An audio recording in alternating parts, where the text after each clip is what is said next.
Hey guys, today I'm going to teach you how to properly wear a tuxedo. So this is a tuxedo beside me.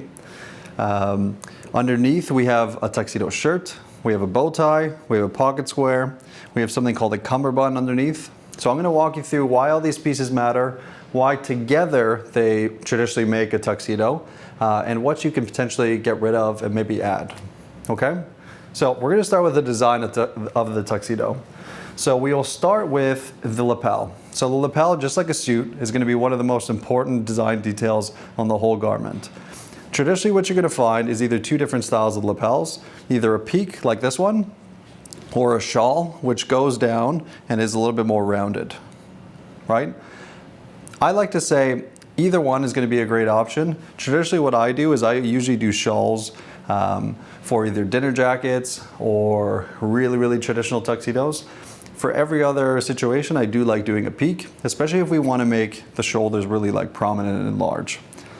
Another thing about the actual lapel itself is traditionally a tuxedo will be covered with some variation of a silk. So what we have here is a silk satin, right? So this covers basically from the gorge line down to the button.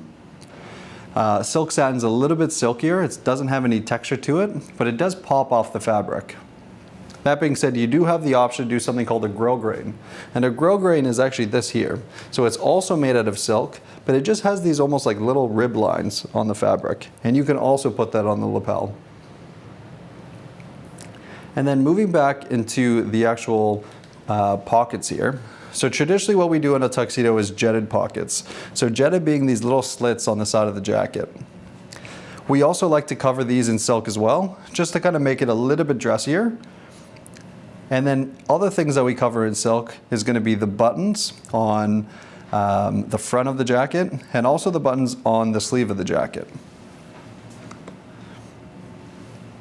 In terms of button configuration on the tuxedo, what we like to do is often a one button tuxedo. That's going to be most traditional. That being said, you could also do this in a double-breasted style.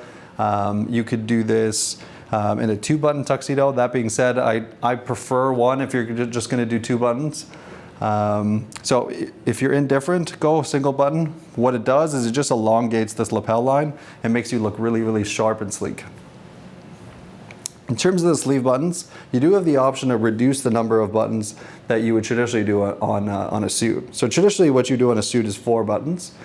Sometimes you can have the option to do a single button, or in very rare occasions, you could do something called a cocktail cuff on a tuxedo. And I'll show you what a cocktail cuff looks like.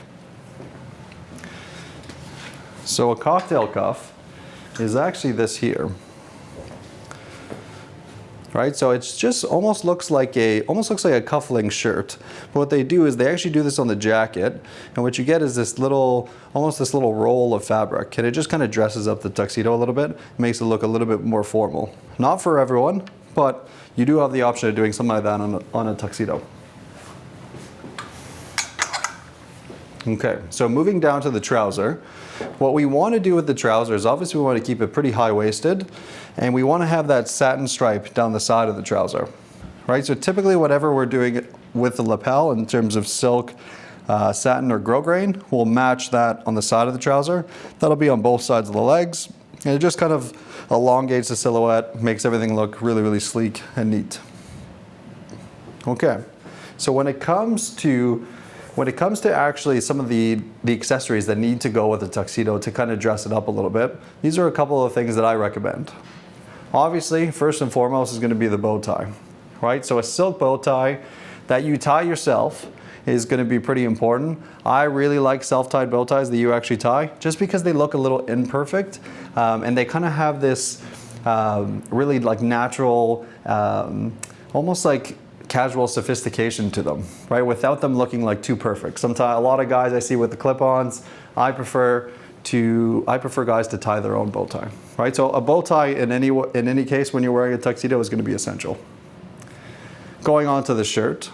So when it comes to a shirt, you do want something that has some sort of a bib, right? And I'll explain to you what a bib is. So if you look at this shirt here, this shirt specifically has a pleated bib. So you can see these little pleat lines. The bib is basically, it just covers the front of the shirt itself and just makes it a little bit more prominent, a little bit more white.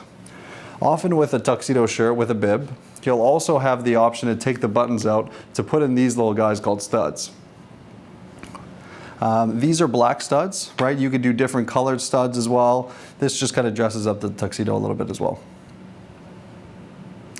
Other options for this shirt, if you don't like this pleating, is you could also do this in what's called a piqué fabric.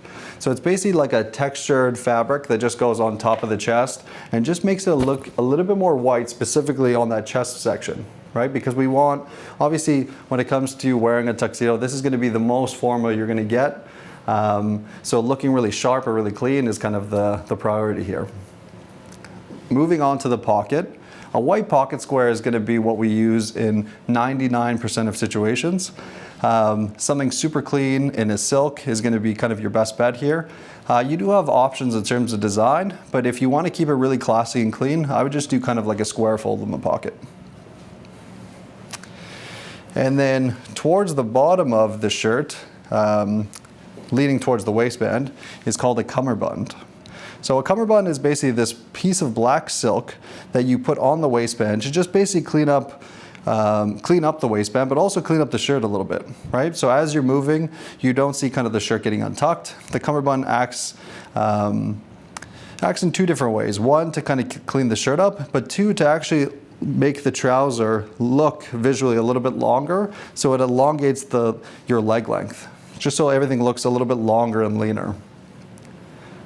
Right, so when it comes to wearing a cummerbund, you always want the pleats facing upwards, right? That's going to be your best bet. If you wear it facing downwards, people will know. So that's something to be said. And then when it comes to the trousers, with a traditional tuxedo, typically I like to do flat front trousers. I don't often like to do pleats here.